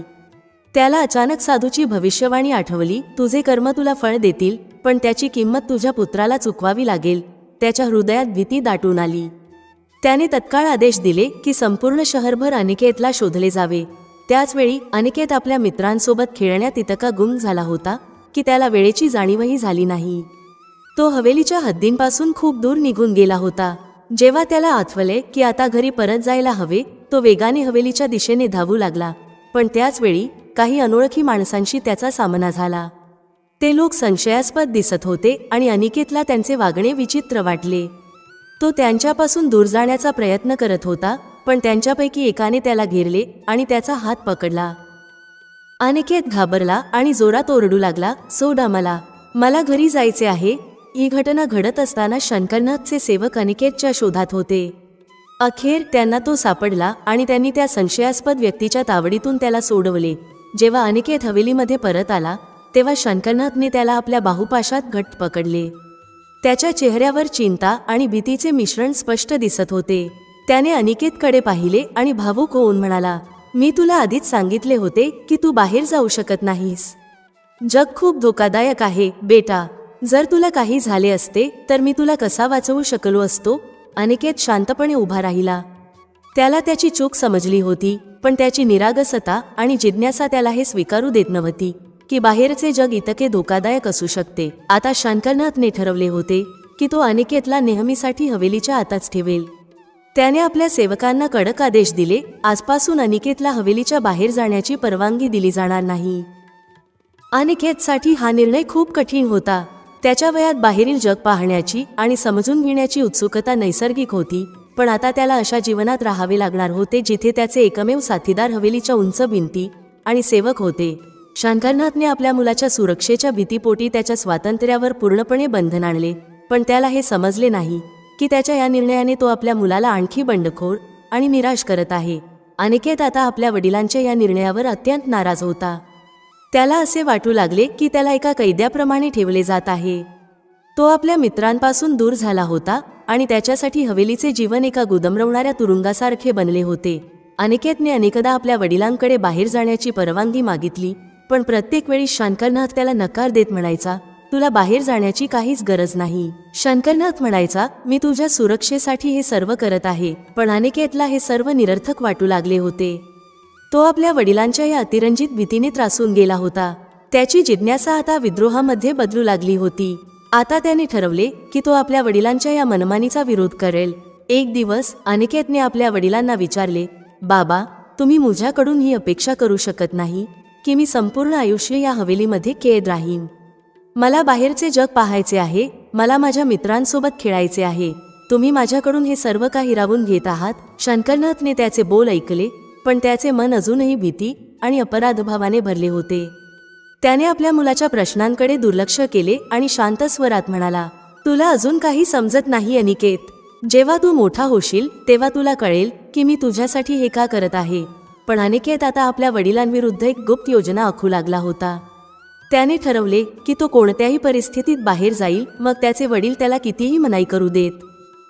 दररोज रात्री तो आपल्या खोलीच्या खिडकीतून बाहेर पाहायचा आणि विचार करायचा की बाहेरचे जग कसे असेल. तो आपल्या योजनेला प्रत्यक्षात आणण्यासाठी योग्य क्षणाची वाट पाहत होता.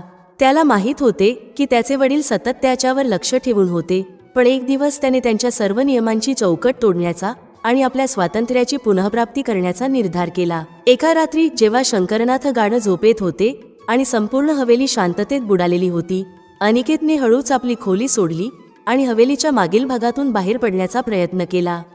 हळूहळू त्याने हवेलीच्या बाहेरील जगात आपला पहिला पाऊल टाकले. त्याला असे वाटत होते जसे तो कैदेतून सुटून प्रथमच मोकळ्या हवेत श्वास घेत आहे.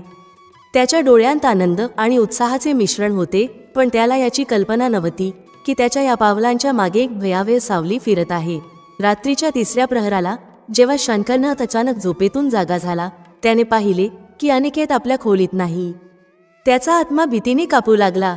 त्याने तत्काळ आपल्या सेवकांना बोलावले आणि त्यांना अनिकेतला शोधण्याचा आदेश दिला. सेवक वेगाने धावत हवेलीच्या प्रत्येक कोपऱ्यात शोध घेऊ लागले.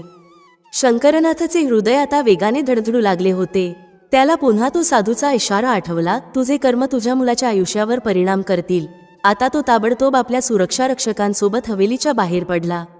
त्याचे मन अत्यंत अस्वस्थ झाले होते. अनिकेतने हवेलीच्या भिंती पार करताच त्याने प्रथमच बाहेरच्या जगाचा अनुभव घेतला.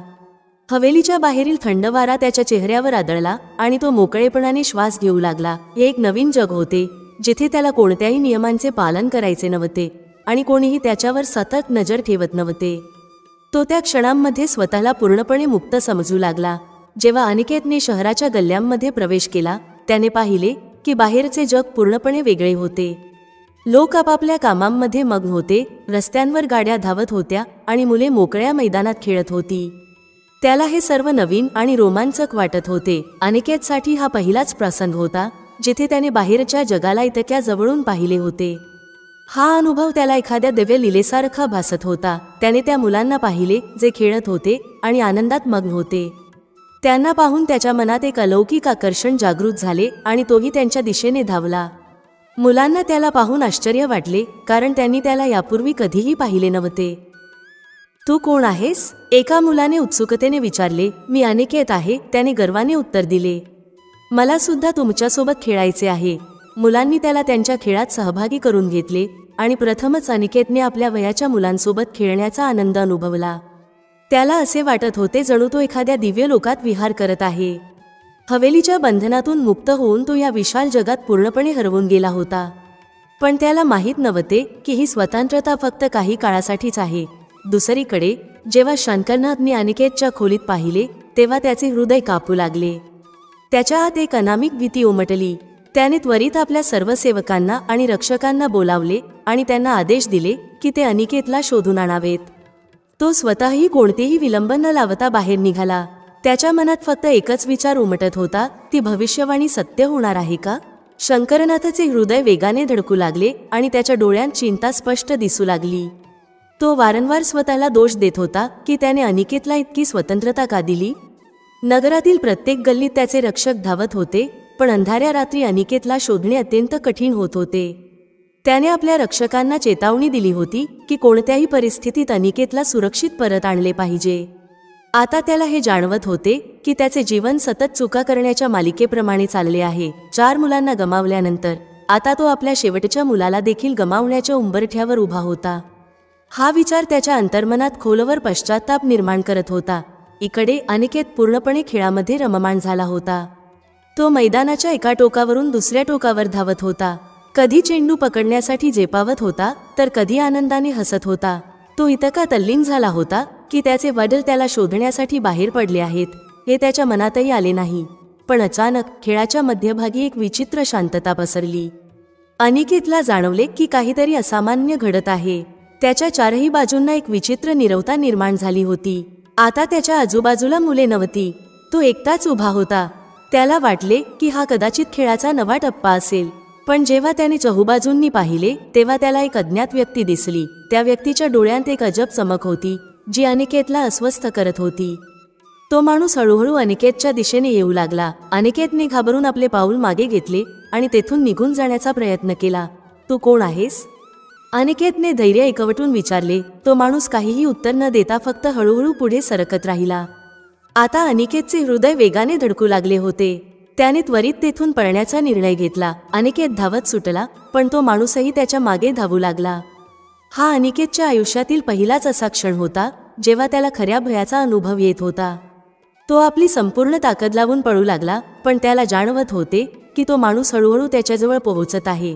अनिकेत अचानक गायब झाल्याची बातमी मिळताच शंकरनाथचे हृदय जड झाले. तो आपल्या सेवकांसह नगराच्या गल्ली गल्लीमध्ये धावू लागला. आपल्या मुलाच्या सुरक्षेची चिंता त्याला अत्यंत अस्वस्थ करत होती. त्याच्या मनात अपराधबोधाची जाणीव सतत वाढत चालली होती. मी अनिकेतला नेहमी बंधनात का ठेवले? तो स्वतःला विचारत होता. मी त्याला या जगाच्या वास्तवाशी का परिचित करून दिले नाही? आता त्याच्या अंतर्मनात ग्लानी भरू लागली होती. तो पुन्हा पुन्हा स्वतःलाच दोष देत होता. जर मी अनिकेतला शोधू शकलो नाही तर मी स्वतःला कधीच माफ करू शकणार नाही. सेवक आणि रक्षक संपूर्ण शहरभर धावत होते, पण अजूनही अनिकेतचा काहीच थांगपत्ता लागला नव्हता. शंकरनाथच्या हृदयात अनामिक भीती दाटून आली होती. मी माझ्या मुलाला गमावून बसणार आहे का? माझी अपरंपार संपत्ती आणि सामर्थ्य सुद्धा आता मला माझ्या मुलाकडे परत आणू शकणार नाही का? इकडे अनिकेत अंधाऱ्या गल्ल्यांमध्ये धावत होता आणि त्याच्या मागे तो रहस्यमय माणूस अखंडपणे चालत होता. अनिकेतचे पाय आता थकू लागले होते, पण त्याच्या मनातील भीती त्याला अधिक वेगाने धावण्यास भाग पाडत होती. त्याने मनोमन प्रार्थना केली, हे प्रभू, मला घरी परत ने. बाबा मला शोधत असतील. तो 4ही बाजूंनी पाहत होता, पण प्रत्येक गल्ली त्याला सारखीच भासत होती. त्याला वाटत होते की तो एका चक्रात अडकला आहे जिथून सुटणे कठीण आहे. तो सतत वळण घेत जात होता, धावत होता आणि मार्ग शोधण्याचा प्रयत्न करत होता. पण त्या अंधाऱ्या गल्ल्यांमध्ये तो पूर्णपणे हरवला होता. तो माणूस अजूनही त्याच्या मागेच होता. अनिकेतचे हृदय जोरजोराने धडधडू लागले. अचानक त्याने एका गल्लीतल्या कोपऱ्यात काही रक्षकांना पाहिले. त्याला जाणवले की ते त्याच्या वडिलांचे दूत आहेत. तो संपूर्ण शक्तीने ओरडला, हे भगवंता, कोणीतरी मला वाचवा. रक्षकांनी त्याचा आवाज ऐकला आणि त्वरित त्याच्याकडे धावले. जसेच त्यांनी त्या माणसाला पाहिले, तो त्वरित तिथून पळून गेला. अनिकेत पूर्णतः थकून गेला होता. रक्षकांनी त्याला उचलले आणि हवेलीच्या दिशेने धावले. जेव्हा ते अनिकेतला घेऊन हवेलीपर्यंत पोहोचले तेव्हा शंकरनाथने त्याला पाहताच त्याला आपल्या बाहुपाशात घट्ट पकडले. त्याच्या डोळ्यांतून अश्रुधारा वाहू लागल्या आणि त्याच्या अंतर्मनात मोठा दिलासा वाटू लागला. अनिकेत, तू कुठे होतास? शंकरनाथने व्याकुळतेने विचारले. अनिकेतने आपल्या वडिलांना संपूर्ण घटना सांगितली. कसा तो मुलांसोबत खेळायला गेला, कसा तो अजनबी त्याला घाबरवू लागला आणि कसा त्याने रक्षकांना मदतीसाठी हाक मारली. शंकरनाथने आपल्या मुलाची सर्व कहाणी ऐकली आणि त्याच्या डोळ्यांत पुन्हा तीच चिंता उमटली. त्याला समजले होते की तो आता आपल्या मुलाला कायमस्वरूपी सुरक्षित ठेवू शकत नाही. बाहेरचे जग आता त्याच्या मुलासाठी एक कठीण परीक्षा बनले होते. त्याने अनिकेतकडे प्रेमभरल्या नजरेने पाहिले आणि म्हणाला, पुत्रा, मी तुला आधीच सावध केले होते की हा जग सोपा नाही. मी तुझी नेहमीच रक्षा करण्याचा प्रयत्न केला, पण तू माझे ऐकले नाहीस. अनिकेत शांतपणे उभा राहिला. आता त्याच्या डोळ्यांत वडिलांच्या शब्दांचा अर्थ स्पष्ट होत होता. त्याला समजू लागले होते की त्याचे वडील त्याला बाहेर जाण्यापासून का थांबवत होते. शंकरनाथने ठरवले की आता तो आपल्या मुलाच्या सुरक्षेसाठी आणखी कठोर उपाययोजना करेल. त्याने हवेलीच्या सुरक्षेची व्यवस्था आणखी मजबूत केली आणि आता अनिकेत सतत आपल्या वडिलांच्या देखरेखीत राहू लागला. पण या घटनेने शंकरनाथच्या मनात एका नवीन भीतीचा जन्म झाला होता. तो विचार करत होता, मी माझ्या मुलाला कायमस्वरूपी या संकटांपासून सुरक्षित ठेवू शकेन का? माझे भूतकाळातील कर्म माझ्या भविष्याचा नाश तर करणार नाहीत ना? अनिकेतने आता आपल्या नवीन जीवनप्रवासाची सुरुवात केली, पण त्याच्या मनात एकच प्रश्न वारंवार उमटत होता, मी कधी पूर्ण स्वातंत्र्याचा अनुभव घेऊ शकेन का? की मी सदैव माझ्या वडिलांच्या भीतीच्या आणि त्यांच्या भूतकाळाच्या सावलीतच राहीन? जेव्हा अनिकेत का सुरक्षितपणे हवेलीमध्ये आणला गेला तेव्हा शंकरनाथने एक खोल श्वास घेतला. पण त्याचे हृदय अजूनही अस्वस्थ होते. तो समाधानी होता की त्याचा मुलगा सुखरूप परत आला, पण त्याच्या अंतर्मनात आता एक नवीन भीती जन्म घेत होती. त्याला हे जाणवत होते की तो आपल्या मुलाला किती काळ या बंद दरवाज्यांमागे ठेवू शकेल आणि हाच विचार त्याला शांततेने जगू देत नव्हता.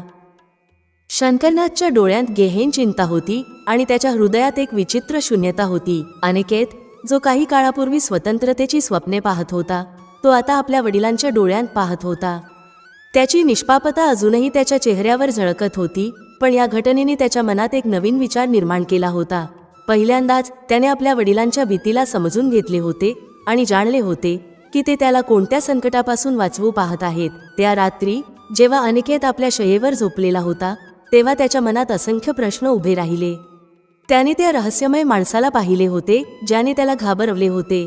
त्याच्या डोळ्यांमधील ती तेजस्वी चमक अजूनही त्याच्या स्मृतीत जिवंत होती. एक अज्ञात नजर, एक अनोखी जाणीव. अनिकेत विचार करू लागला, शेवटी त्या माणसाने मला गिरण्याचा प्रयत्न का केला? माझे वडील मला बाहेर जाण्यापासून का रोखतात? ती रात्र शंकरनाथसाठी अत्यंत कठीण होती. त्याचे मन आता अत्यंत जड झाले होते. त्याने आपल्या मुलाला आपल्या स्वतःच्या भीतीमुळे आणि शंकेमुळे बंधनात अडकवले होते, पण आता त्याला जाणवत होते की ही पद्धत अनिकेतला अधिक विद्रोही बनवू शकते. शंकरनाथ आपल्या कक्षात अस्वस्थतेने चालू लागला. तो गेल्या काही दिवसांतील घटना पुन्हा आठवत होता. अनिकेतचे बाहेर जाणे, तो अज्ञात माणूस, अनिकेतचे प्रश्न. तो विचार करत होता की त्याने आपल्या मुलाला सुरक्षित ठेवण्यासाठी काय करावे. त्याच्या मनात सतत एकच प्रश्न गुंजत होता, त्या साधूची भविष्यवाणी सत्य ठरणार आहे का? मी माझ्या शेवटच्या मुलालाही गमावणार का? त्याने आधीच आपल्या 4 मुलांना गमावले होते आणि आता त्याचा एकमेव मुलगाही त्याच्या भीतीच्या कचाट्यात सापडला होता. त्याच्या अंतर्मनात आता खोल अपराधबोध निर्माण झाला होता. त्याला त्याच्या पूर्वीच्या चुका सतत आठवत होत्या. त्याने स्वतःच्या हातांनी आपल्या मुलांचा अंत केला. त्याने आपल्या पत्नी देवी कविता च्या मृत्यूचे ओझे स्वतःवर घेतले. रात्रीच्या नीरवतेत शंकरनाथला पुन्हा त्या आवाजांचा भास होऊ लागला. त्याचे मन पूर्णपणे भूतकाळाच्या सावलीत गुरफटले होते. तो आपल्या दिवंगत मुलांचे हाकारे ऐकत होता आणि काही वेळा त्याला कविताचाही आवाज ऐकू येत होता. नाथ, तू आमच्या मुलांना का मारले? तो आपल्या कानांवर हात ठेवण्याचा प्रयत्न करत होता, पण त्या आवाजांपासून स्वतःला वाचवू शकत नव्हता. आता त्याला हे स्पष्ट झाले होते की त्याचा भूतकाळ कधीही त्याची पाठ सोडणार नाही. दुसऱ्या दिवशी अनिकेतने पुन्हा आपल्या वडिलांकडे बाहेर जाण्याची परवानगी मागितली. तो शंकरनाथ जवळ गेला आणि म्हणाला, बाबा, मला हे समजत नाही की तुम्ही मला बाहेर का जाऊ देत नाही? मला तिथे काही भीती वाटली नाही. मी त्या माणसाला पाहिले होते, पण मला खात्री आहे की मी स्वतःला सुरक्षित ठेवू शकतो. शंकरनाथने आपल्या मुलाच्या बोलण्याकडे लक्ष दिले, पण तो त्याला हे समजावण्यात असमर्थ ठरला की तो त्याला बाहेर जाण्यापासून का रोखत आहे. त्याने प्रेमाने सांगितले, पुत्रा, हा संसार खूप गूढ आणि कठीण आहे. तू अजून तो पूर्णपणे समजू शकत नाहीस. मी माझ्या आयुष्यात खूप काही गमावले आहे आणि आता मी तुला गमावण्याचा कोणताही धोका पत्करू शकत नाही. पण आता अनिकेतच्या मनात अधिक प्रश्न उभे राहू लागले. त्याने उत्सुकतेने विचारले, बाबा, तुम्ही आधी काय गमावले आहे?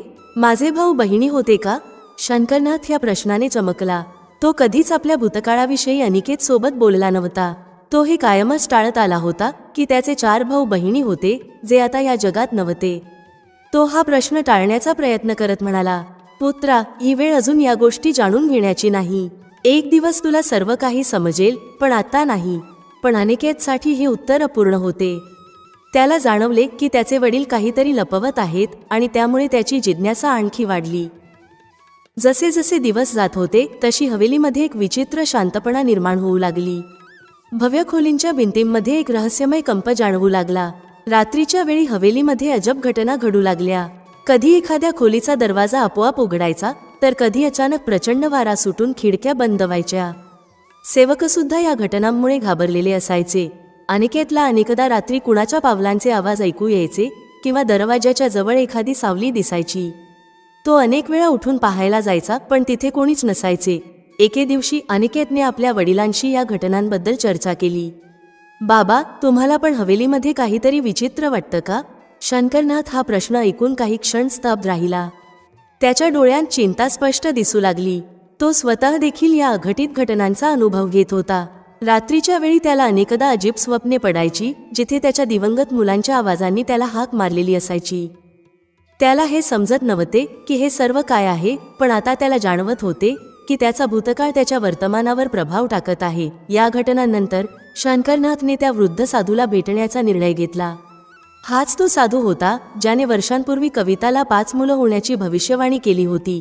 जेव्हा तो साधूच्या समोर पोहोचला तेव्हा त्याच्या डोळ्यांत प्रचंड व्याकुळता होती. शंकरनाथ म्हणाला, महात्मन, तुम्ही जी भविष्यवाणी केली होती ती खरी ठरली. मी माझे 4 मुलगे गमावले. आता फक्त माझा एकच मुलगा शिल्लक आहे. कृपया सांगा, मी त्याला वाचवू शकतो का? साधूने त्याच्याकडे गहन दृष्टिक्षेप टाकला आणि गंभीर स्वरात म्हणाला, तुझ्या जीवनात जे काही घडले ते तुझ्या स्वतःच्या कर्मांचे फळ होते. अजूनही तुझ्यासमोर कठीण मार्ग आहे. जर तुला तुझ्या मुलाला सुरक्षित ठेवायचे असेल तर तुला तुझ्या भूतकाळातील पापांपासून मुक्त व्हावे लागेल. शंकरनाथ घाबरून म्हणाला, काय करावे लागेल? साधूने शांतपणे उत्तर दिले, तुला तुझ्या आतल्या अंधाराशी लढावे लागेल. तुला तुझ्या पापांचे प्रायश्चित करावे लागेल आणि आत्मशुद्धीच्या मार्गावर चालावे लागेल. तेव्हाच तुझ्या मुलाची रक्षा होऊ शकते. हे ऐकून शंकरनाथच्या डोळ्यांतून अश्रू वाहू लागले. आता त्याला पूर्णपणे समजले होते की त्याची अमाप संपत्ती आणि सत्ता देखील त्याच्या मुलाला सुरक्षित ठेवू शकत नाही. त्याला स्वतःच्या आत्म्याचे शुद्धीकरण करावे लागेल, आपल्या भूतकाळातील पापांचे प्रायश्चित करावे लागेल. शंकरनाथने ठरवले की तो आपल्या पापांचे प्रायश्चित करेल.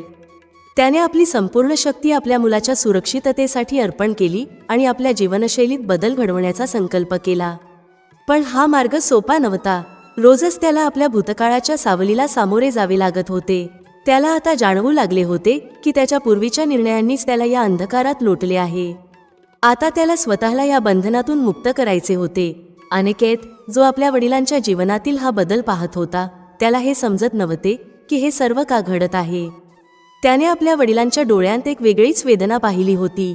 तो आता आधीपेक्षा अधिक समजदार झाला होता आणि त्याला जाणवू लागले होते की त्याचे वडील भूतकाळाच्या एखाद्या मोठ्या ओझ्याशी झगडत आहेत. एका दिवशी अनिकेतने सावधपणे विचारले, बाबा, तुम्ही माझ्यापासून काहीतरी लपवत आहात का? शंकरनाथने त्याला आपल्या हृदयाशी लावले आणि प्रेमपूर्वक म्हणाला, पुत्रा, एक दिवस तुला सर्व काही समजेल, पण अजून ती वेळ आलेली नाही. एके दिवशी हवेलीमध्ये फिरत असताना अनिकेतच्या हाती एक जुनी पुस्तक आली होती. ती पूर्णपणे रहस्यांनी भरलेली वाटत होती. तिचे पानं पिवळसर आणि जीर्ण झाली होती, पण त्यावर लिहिलेले शब्द जणू कोणत्या तरी अद्भुत शक्तीने भारलेले होते. तो ती भाषा समजू शकत नव्हता, पण त्याला असे वाटत होते की हा ग्रंथ एखाद्या खोल गुढाचा संग्रह आहे. स्वतःच्या खोलीत एकटा बसून तो काळजीपूर्वक त्या पुस्तकाची पाने उलटू लागला. प्रत्येक पानावर काही अनोखे चिन्ह होते जे त्याच्या समजण्यापलीकडे होते. एका पानावर त्याला काही चित्र दिसली, एक साधू, एक भव्य हवेली आणि एक व्यक्ती जो कोणाशी तरी संघर्ष करत होता. या चित्रांनी अनिकेतच्या हृदयात आणखी प्रश्न निर्माण केले. हे पुस्तक कोणाचे असावे? त्याने मनात विचार केला. याचा काही संबंध या हवेलीशी आहे का? किंवा माझ्या वडिलांच्या भूतकाळाशी? आता त्याची जिज्ञासा अधिक तीव्र झाली होती. त्याने विचार केला की या पुस्तकाचे रहस्य उलगडण्यासाठी कोणाची तरी मदत घ्यावी लागेल, पण त्याला माहीत नव्हते की तो कोणाकडे जावे. जर त्याने हे पुस्तक आपल्या वडिलांना दाखवले तर ते रागावतील आणि पुस्तक काढून घेतील. जसे जसे तो वाचत राहिला, त्याच्या नजर एका जुन्या छायाचित्रावर पडली. छायाचित्र धूसर झाले होते, पण त्यामधील पुरुषाची आकृती त्याच्या वडिलांसारखीच होती. त्याच्या शेजारी एक स्त्री उभी होती, जिने चेहऱ्यावर एक सौम्य स्मित ठेवले होते. ही माझी आई कविता आहे. अनिकेतच्या मनात भावनांचा जणू पूर आला. पण हे छायाचित्र एवढे जुने का आहे? त्याने विचार केला, बाबांनी हे इतके काळ लपवून का ठेवले? आता त्याला हे स्पष्ट झाले होते की या पुस्तकात आणि छायाचित्रात काहीतरी गूढ लपले आहे, जे त्याचे वडील त्याच्यापासून लपवू इच्छित होते. पण आता तो आणखी दृढसंकल्पी झाला होता की तो हे रहस्य उलगडल्याशिवाय राहणार नाही.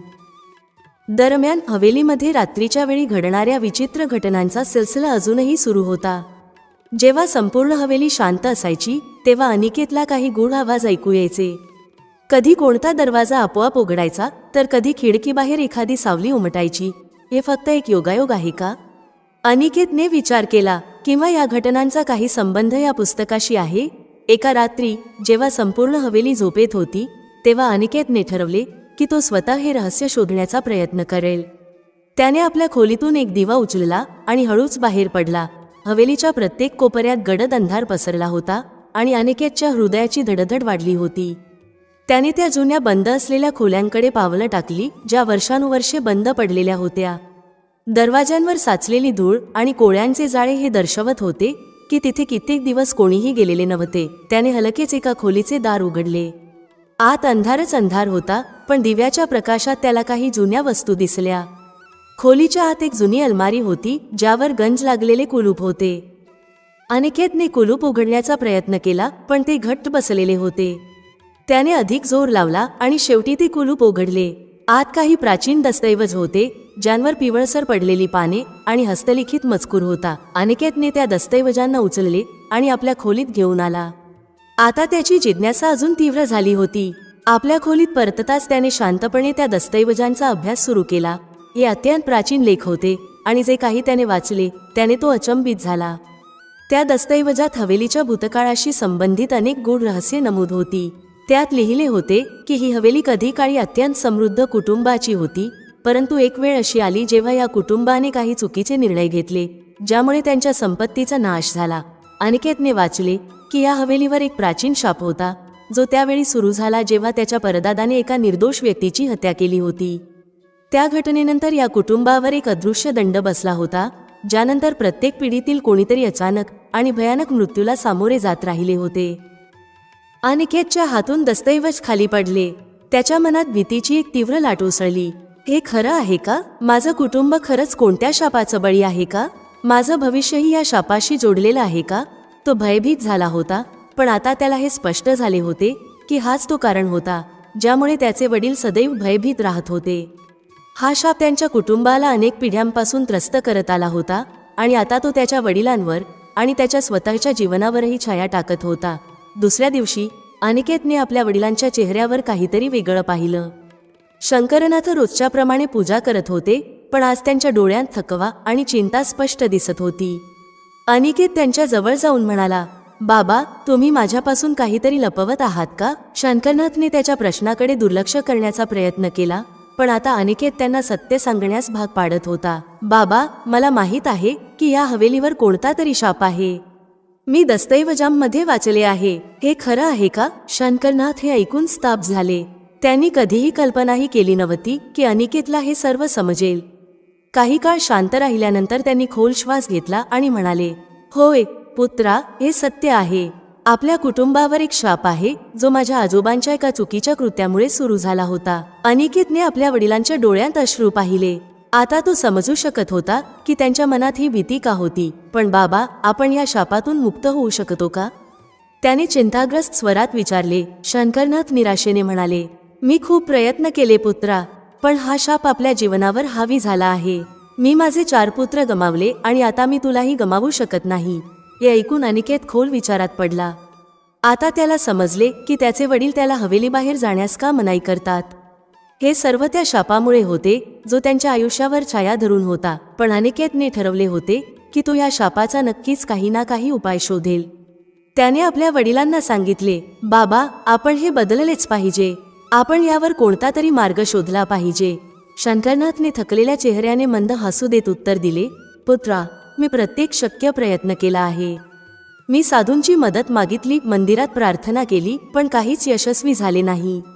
हा शाप आपल्या कुटुंबाच्या नियतीचा भाग झाला आहे.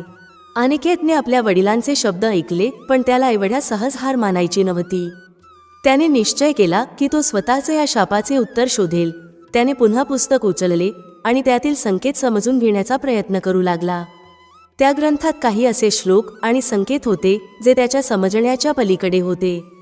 पण त्याला जाणवत होते की हेच संकेत या शापाच्या समाप्तीची गुरुकिल्ली असू शकतात. एका दिवशी अनिकेतने आपले पुस्तक उचलले आणि जवळच्या गावातील एका वृद्ध पंडित यांना भेटण्याचा निश्चय केला. ते प्राचीन ग्रंथ आणि रहस्यमय लिपींचे जाणकार होते. अनिकेतने पंडितजी यांच्या समोर पुस्तक ठेवले आणि नम्रतेने विचारले, पंडितजी, तुम्ही या पुस्तकातील रहस्य समजू शकता का? पंडितजी यांनी काळजीपूर्वक पुस्तक पाहिले आणि गंभीर स्वरात म्हणाले, ही अत्यंत प्राचीन लिपी आहे. ती फारच कमी लोक वाचू शकतात. यात गहन रहस्य दडलेले असू शकते. मला हे समजायला थोडा वेळ लागेल. अनिकेतने कृतज्ञतेने हात जोडले आणि म्हणाला, पंडितजी, कृपया हे लवकर वाचा.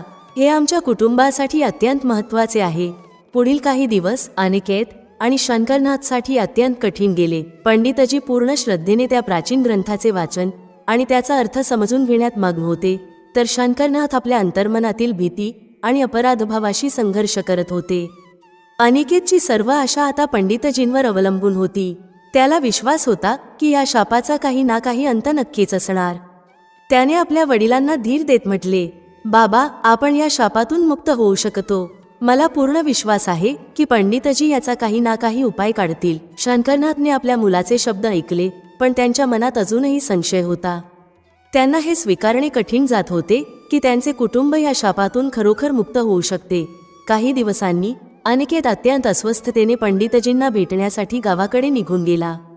त्याला जाणून घ्यायचे होते की ग्रंथात काय लिहिले आहे आणि त्यात काही उपाय दिले आहेत का. जसेच तो पंडितजीच्या आश्रमात पोहोचला, त्यांनी त्याला आत बोलावले आणि गंभीर स्वरात म्हणाले, अनिकेत, या ग्रंथात जे काही लिहिले आहे ते अत्यंत प्राचीन आणि गूढ रहस्यांनी भरलेले आहे. यात तुझ्या कुटुंबावरील शापाचा उल्लेख आहे आणि त्यातून मुक्त होण्यासाठी एक उपायही दिला आहे, पण हा मार्ग सोपा नसेल. अनिकेतने पंडितजींची प्रत्येक गोष्ट काळजीपूर्वक ऐकली. त्याच्या डोळ्यांत आशेचा एक नवा प्रकाश चमकत होता. पंडितजी, म्हणजे आम्ही या शापातून मुक्त होऊ शकतो का? त्याने उत्कंठेने विचारले. पंडितजींनी खोल श्वास घेतला आणि म्हणाले, या शापातून मुक्त होण्यासाठी तुला तुझ्या कुटुंबाच्या इतिहासातील त्या पापांचे प्रायश्चित करावे लागेल, ज्यामुळे हा शाप तुझ्या पूर्वजांवर आणि आता तुझ्यावरही छाया धरून आहे. त्यांनी अनिकेतला ग्रंथातील काही भाग दाखवले आणि समजावून सांगितले की या शापातून मुक्त होण्यासाठी एक विशेष अनुष्ठान करावे लागेल. त्या अनुष्ठानातील सर्वात महत्त्वाचे कार्य म्हणजे त्या आत्म्याला शांती प्रदान करणे, ज्याचा मृत्यू शंकरनाथ यांच्या आजोबांच्या हातून झाला होता. हे ऐकून अनिकेत अचंबित झाला. आता त्याला समजू लागले होते की त्याच्या कुटुंबाचा भूतकाळ किती गूढ आणि कष्टदायक होता. पण त्याने मनोमन ठरवले की तो कोणत्याही परिस्थितीत या शापातून मुक्त होईल. जेव्हा अनिकेत हवेलीमध्ये परतला, तेव्हा त्याच्या मनात आशा आणि भीती दोन्ही भावना एकत्रित होत्या. त्याने निश्चय केला की तो आपल्या वडिलांशी या विषयावर चर्चा करेल. शंकरनाथ त्यावेळी आपल्या खोलीत एकाकी बसले होते, स्वतःच्या विचारांमध्ये गढून गेले होते. जेव्हा अनिकेतने त्यांना पंडितजीच्या सांगितलेल्या गोष्टी सांगितल्या, तेव्हा त्यांच्या चेहऱ्यावर चिंता स्पष्टपणे दिसू लागली. बाबा, हे आपल्याला करायलाच हवे. ही आपली शेवटची आशा आहे. अनिकेतने आग्रह धरला. हे अनुष्ठान आपल्याला त्या शापातून मुक्त करू शकते, ज्याने आपल्या पिढ्यांना विनाशाच्या मार्गावर ढकलले आहे. शंकरनाथ काही वेळ मौन राहिले. नंतर खोल श्वास घेत ते म्हणाले, पुत्रा, मी हे व्यवस्थित समजून आहे की या शापातून मुक्त होणे सोपे नसेल, पण आता मी अधिक विलंब करू शकत नाही. जर हे अनुष्ठान आपल्या कुटुंबाचे रक्षण करू शकते तर मी यासाठी तयार आहे. अनिकेतला आपल्या वडिलांची संमती मिळाली होती, पण आता सर्वात कठीण काम होते हे अनुष्ठान योग्य पद्धतीने पूर्ण करणे. पंडितजी यांनी आधीच त्यांना इशारा दिला होता की हे अनुष्ठान अत्यंत अवघड आणि गुंतागुंतीचे असेल आणि जर यात काही चूक झाली तर त्याचे परिणाम अधिक भयानक होऊ शकतात. शंकरनाथ आणि अनिकेत यांनी अनुष्ठानाच्या तयारीला सुरुवात केली. पंडितजी यांनी त्यांना सांगितले की हे अनुष्ठान हवेलीच्या त्या जुन्या भागात करावे लागेल जिथे सर्वात जास्त रहस्यमय घटना घडत होत्या. हेच ते ठिकाण होते जिथे कधी शंकरनाथ यांच्या आजोबांचे वास्तव्य होते आणि जिथून या शापाची सुरुवात झाली होती. हवेलीमध्ये पुन्हा एकदा हालचाल सुरू झाली. शंकरनाथने आपल्या सेवकांना आदेश दिले की त्यांनी हवेलीच्या त्या जुन्या भागाची स्वच्छता करावी जो अनेक वर्षांपासून बंद पडला होता. जसेच सेवक त्या ठिकाणी पोहोचले त्यांना एक विचित्र थंडावा जाणवला. हवेतील अनोखी सळसळ ऐकू येऊ लागली आणि काही सेवकांनी तर असेही सांगितले की त्यांनी तिथे कुणाची तरी सावली पाहिली आहे. हे ऐकून शंकरनाथचे मन आणखी घाबरले. त्याला हे स्पष्ट समजू लागले की आता त्यांच्याकडे दुसरा कोणताही मार्ग उरलेला नाही. पण तो हेही जाणून होता की जे काही होणार आहे ते सर्वसामान्य नाही. अनिकेत, जो आतापर्यंत आपल्या विचारांमध्ये हरवला होता, या बदललेल्या वातावरणामुळे थोडा अस्वस्थ झाला. त्याने आपल्या वडिलांना अनेकदा विचारले, बाबा, हे सर्व ठीक होईल का?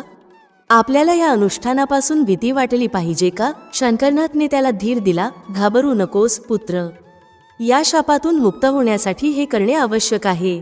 हाच आपला अंतिम संधी आहे. शेवटी तो दिवस आला जेव्हा अनुष्ठान सुरू होणार होते.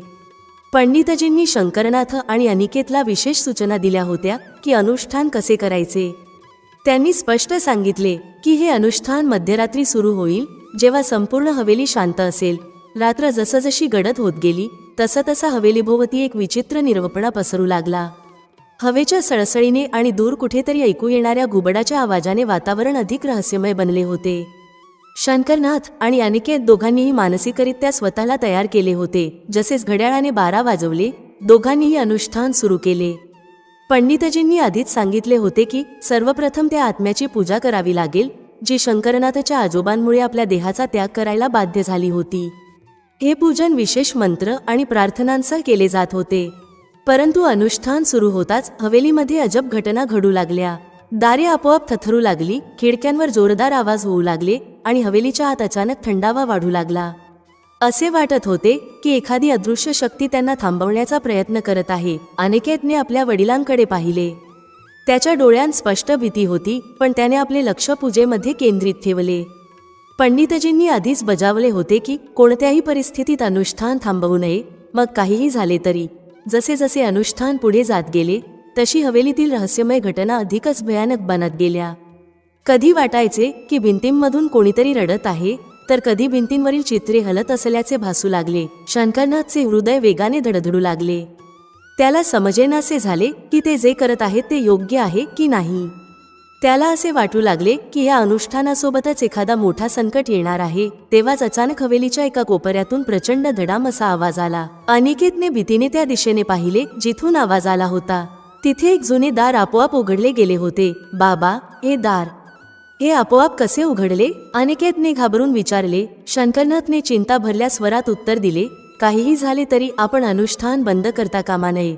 परंतु त्या दारातून येणारा थंड वारा आणि रहस्यमय ध्वनी आता अधिकच भयावह बनले होते. हवेलीच्या भिंती हलू लागल्या आणि असे वाटू लागले की कोणीतरी अदृश्य शक्ती त्यांना थांबवण्याचा प्रयत्न करत आहे. जसेच अनुष्ठान आपल्या अंतिम टप्प्यात पोहोचले, अचानक संपूर्ण हवेली शांत झाली. काही क्षणांसाठी खोल सन्नाटा पसरला. असे वाटले की वेळ तिथेच थांबला आहे. तेव्हाच त्या उघडलेल्या दारातून एक धुसर छाया प्रकट झाली. ती हळूहळू हवेलीच्या आत प्रवेश करू लागली. अनिकेतने पाहिले की ती कोणतीही सामान्य व्यक्ती नव्हती, तर आत्मा होती. ही तीच आत्मा होती जिच्या शांतीसाठी अनुष्ठान केले जात होते. आत्मा प्रकट होताच शंकरनाथ आणि अनिकेत दोघांच्याही मनात भीतीची लाट पसरली. आत्म्याचे मुख धुसर होते, पण तिच्या डोळ्यांमध्ये तीव्र वेदना आणि क्रोध स्पष्ट झळकत होता. आत्म्याने सरळ शंकरनाथकडे पाहिले आणि गडगडत्या स्वरात म्हणाली, तुमच्या पूर्वजांनी माझ्यावर अन्याय केला होता. माझी आत्मा अनेक वर्षे भटकत आहे. आता मला फक्त शांती हवी आहे. शंकरनाथने कंपत्या आवाजात म्हटले, आम्ही तुझी क्षमा मागतो. कृपया आम्हाला या शापातून मुक्त करा. आत्म्याने काही क्षण मौन साधले, मग ती गंभीर स्वरात म्हणाली, तुम्ही माझी फक्त क्षमा मागून मुक्त होणार नाही. तुम्हाला तुमच्या पूर्वजांनी केलेल्या पापांचे प्रायश्चित करावे लागेल. तेव्हाच हा शाप समाप्त होईल. शंकरनाथने आत्म्याच्या शब्दांचे गांभीर्य ओळखले. त्याने अनिकेतकडे पाहिले आणि म्हटले, पुत्र, आपण या आत्म्याच्या शांतीसाठी अजून प्रयत्न करायला हवेत. अनिकेतने आपल्या वडिलांचे शब्द ऐकले आणि संपूर्ण श्रद्धेने अनुष्ठान सुरूच ठेवले. त्याने पूर्ण मनाने आत्म्याच्या शांतीसाठी प्रार्थना केली. शंकरनाथनेही आपल्या हृदयातील सर्व पापांसाठी क्षमायाचना केली. हळूहळू आत्म्याच्या चेहऱ्यावरील कठोरता कमी होऊ लागली. तिच्या डोळ्यांमधील क्रोध आता शांतीत रूपांतरित झाला होता. आत्म्याने शंकरनाथ आणि अनिकेतकडे पाहिले आणि मंद स्वरात म्हणाली, आता मला शांती मिळाली आहे. तुमचे कुटुंब आता या शापातून मुक्त झाले आहे. आत्मा हळूहळू धूसर होत गेली आणि अखेरीस अदृश्य झाली. हवेलीमध्ये पुन्हा एकदा सन्नाटा पसरला, पण यावेळी तो भयानक नव्हता, तर शांतीचे प्रतीक होता. शंकरनाथ आणि अनिकेत यांनी एकमेकांकडे पाहिले. त्यांच्या चेहऱ्यावर थकवा स्पष्ट दिसत होता, पण त्याचबरोबर संतोष आणि मुक्तीचा भावही होता. आता त्यांना पूर्ण विश्वास झाला होता की त्यांचे कुटुंब या शापातून मुक्त झाले आहे. दर्शक बंधूंनो, कथा इथे संपत नाही. आता आपण 3 महत्त्वाच्या गोष्टी जाणून घेणार आहोत, ज्या अपत्यांना कधीही सांगू नयेत. 1. आपली संपूर्ण संपत्ती मुलांच्या नावावर करू नका. वृद्धापकाळात स्वतंत्र आणि आत्मनिर्भर राहणे अत्यंत आवश्यक आहे. जर तुम्ही संपूर्ण संपत्ती आधीच अपत्यांच्या नावावर केली तर अनेकदा मुले तुमचा सन्मान करणे थांबवतात. स्वतःसाठी थोडी बचत आणि संपत्ती सुरक्षित ठेवा, जेणेकरून तुम्ही आदर आणि स्वाभिमानाने आपले आयुष्य जगू शकाल. 2. प्रत्येक गोष्ट अपत्यांसोबत शेअर करू नका. आपल्या वैयक्तिक समस्या, आर्थिक स्थिती आणि दुर्बलता पूर्णपणे आपल्या मुलांसमोर उघड करू नका. अनेकदा जास्त मोकळेपणा तुमची कमजोरी बनू शकतो, ज्यामुळे मुले तुम्हाला हलक्यात घेतात. म्हणूनच समजूतदारपणे मर्यादा ठेवा. 3. स्वतःच्या आत्मसन्मानाशी कधीही तडजोड करू नका. वृद्धापकाळात आपल्या आत्मसन्मानाचे संरक्षण करणे अत्यंत महत्त्वाचे आहे. जर अपत्य तुमच्याशी वाईट वागणूक देत असतील तर ते सहन करण्याऐवजी आपल्या स्थितीमध्ये सुधारणा करण्याचा प्रयत्न करा. स्वतःच्या हक्कांसाठी आणि गरजांसाठी आवाज उठवा, जेणेकरून तुमच्या जीवनाच्या शेवटच्या टप्प्यातही तुम्हाला सन्मान मिळेल. ही 3 महत्त्वाची सूत्रे पाळली तर तुम्ही वृद्धापकाळातही शांत आणि समाधानाचे जीवन जगू शकाल. मित्रांनो, जीवनाच्या या प्रवासात आत्मसन्मान आणि स्वावलंबन सर्वात महत्त्वाचे आहे. जो आपल्या समजूतदारपणाने आणि आत्मसन्मानाने निर्णय घेतो, तोच वृद्धापकाळातही सुखाचा घास खाऊ शकतो. म्हणूनच आपली संपत्ती, आपले विचार आणि आपला आत्मसन्मान सांभाळून ठेवा, जेणेकरून तुमच्या शेवटच्या दिवसातही तुम्ही सुखी आणि सन्मानाने जगू शकाल. पुढील कथेत भेटूया. तोपर्यंत स्वतःची काळजी घ्या आणि आपल्या जीवनाला सुंदर बनवण्यासाठी योग्य निर्णय घ्या. धन्यवाद.